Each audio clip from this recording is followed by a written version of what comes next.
If you've ever watched the Game of Thrones, the King's Road is the Bregagh Road, otherwise known as the Dark Hedges. Now there's a haunting history along that road.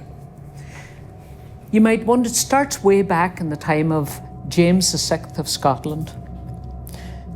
And when he became the King of England, James I of England, his Scottish subjects, the loyal subjects, were very angry at him because he was spending all his time in London.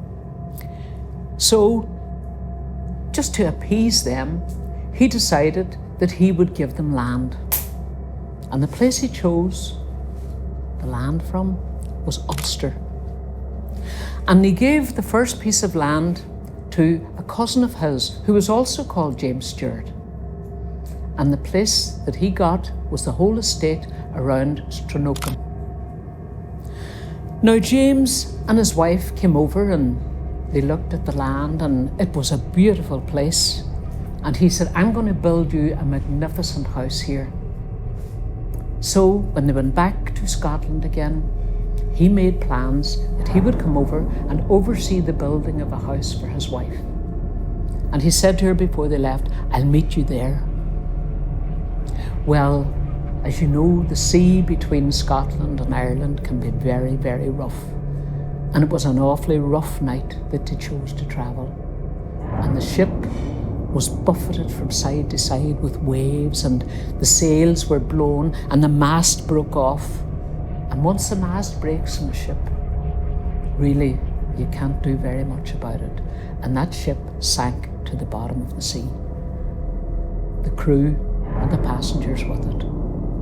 And it took a long, long while for his wife to hear about it.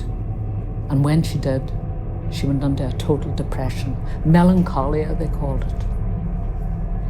And she really missed her husband. And she died.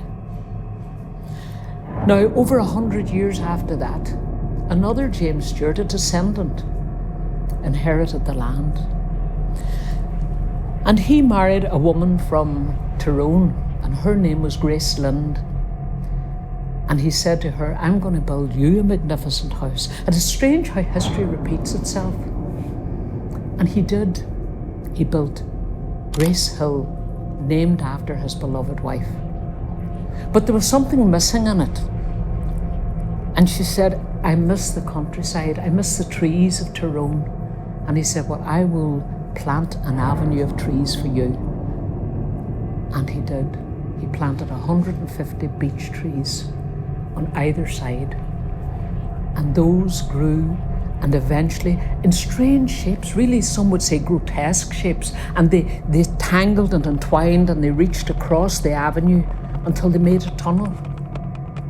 But she used to walk up there, walk up and down, and she would come upon the house and realize just how lucky she was. But when they died, her daughter, Margaret, who was known as Cross Peggy, she had never married, and she was a very, very discontented woman. And she would walk up and down, and she didn't have the solace that her mother had from walking up and down this avenue. No, she was totally disgusted with being stuck in a house, as she thought, in the middle of nowhere. Who would she meet? Who could she marry? But she was so discontented that no one would probably want to marry her anyway.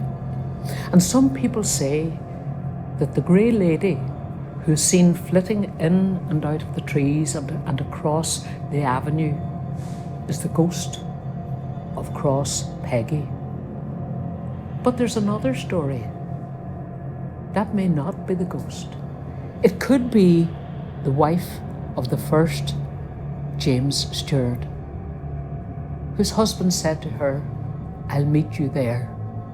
And the meeting never took place. And then other stories have grown up around. There's a disused graveyard, lost, grown over. And it's said that those graves open up on a Halloween night, and the lost souls in that graveyard come and meet with the grey lady who flits out and in between the trees until she disappears at the murky end of the avenue. Now, we'll never know the real story, but if you go there at night when the light has gone and the light of the moon only goes through the branches and speckles the pathway, and the crows at dusk, the crows and the rooks are cawing and making noise, and then suddenly, when darkness falls, it's totally silent. Then you get the feeling that you are walking on supernatural ground. So if you're going to visit the Dark Hedges, make sure you go in the daytime. Go when the sun is shining and the trees are swaying and reaching towards each other, and then you'll get a content feeling. But stay away at night.